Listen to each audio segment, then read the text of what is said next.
આગળ સમાચાર રાજકોટથી કે જ્યાં પાણીની પાઇપલાઇનની અંદર ભંગાણ સર્જાઈ ગયું તો ચોમાસા જેવો માહોલ જોવા મળ્યો। જ્યાં અહીં પાણીની પાઇપલાઇનની અંદર ભંગાણ સર્જાતા પાણીનો વેડફાટ તો થયો જ, પણ આસપાસના વિસ્તારની અંદર પણ પાણી પ્રસરી ગયા હતા। એટલું જ નહીં, જાહેર માર્ગ પર પાણીની નદીઓ જેવો માહોલ જોવા મળ્યો છે। અહીં આરએમસીની બેદરકારીને કારણે હજારો લીટર પાણીનો વેડફાટ થતો જોવા મળ્યો।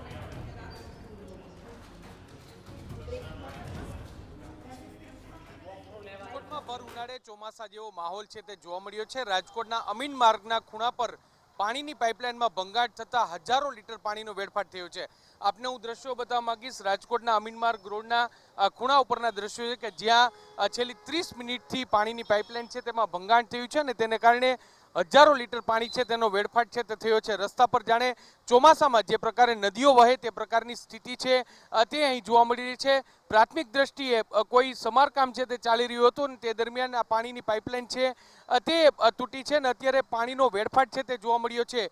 પાણી એટલી હદે અહીંથી વેડફાટ થયો છે કે અહીંથી અમીન માર્ગ રોડ છે આખો, તે અમીન માર્ગ રોડ ઉપર એક પ્રકારે નદી વહેતી હોય, ચોમાસાની જે પ્રકારની સ્થિતિ હોય તેટલો પાણીનો વેડફાટ છે તે થયો છે। આપણી સાથે અહીંના સ્થાનિક લોકો છે।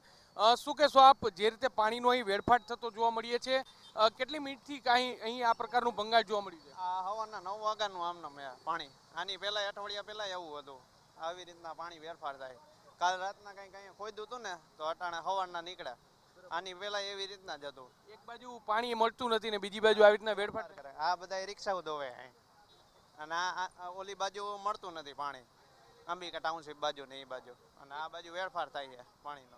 સ્પષ્ટપણે એટલે રાજકોટ મહાનગરપાલિકાના કોઈ અધિકારી છે તે અહીં હજી સુધી પહોંચ્યા નથી અને જે પ્રકારે તમે દ્રશ્ય જોઈ રહ્યા છો કે પાણીનો વેડફાટ છે તે અહીં થઈ રહ્યો છે, ખૂબ જ ગંભીર પ્રકારની બાબત કહેવાય। કારણ કે ઉનાળાની જે સ્થિતિ છે તે સામે આવતી હોય છે અને ઉનાળામાં પાણીની તંગી છે તે જોવા મળતી હોય છે અને તેની વચ્ચે જે પ્રકારે સ્થિતિ છે તે રાજકોટના અમીન માર્ગ ઉપર જે જોવા મળે છે તે ખૂબ જ આ દ્રશ્યો છે તે ચોંકાવનારા છે અને રાજકોટ મહાનગરપાલિકા દ્વારા તાત્કાલિક અસરથી અહીં જે સમારકામ છે તે કરવું ખૂબ જ જરૂરી છે। અન્ય પણ કેટલાક સ્થાનિક લોકો છે, આપણે તેની સાથે વાત કરવાનો પ્રયત્ન કરશું। મોટાભાઈ, શું કહેશો, પાણીનો અહીં વેડફાટ થઈ રહ્યો છે, કઈ રીતે જોઈ રહ્યા છો આને?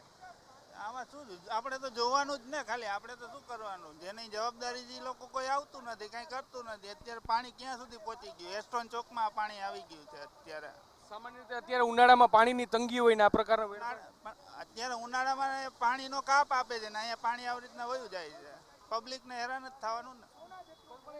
જો મહત્વની વાત એ છે કે આ એક આકસ્મિક ઘટના છે, પરંતુ ત્યારબાદ આ જે પાણીની પાઇપલાઇન છે તે તૂટી ગયા બાદ તેનું તાત્કાલિક અસરથી સમારકામ થવું ખૂબ જ જરૂરી છે અને તે સમારકામ થયું નથી અને એટલા માટે છેલ્લા અડધો કલાકથી વધારે સમયથી પાણીનો છે તે વેડફાટ છે તે થઈ રહ્યો છે અને તે ખૂબ જ ચિંતાજનક બાબત છે। તાત્કાલિક અસરથી આ સમારકામ છે તે પણ થવું ખૂબ જ જરૂરી છે। કેમેરા પર્સન ભાવેશ લશ્કરી સાથે મોહિત ભટ્ટ, ટીવી।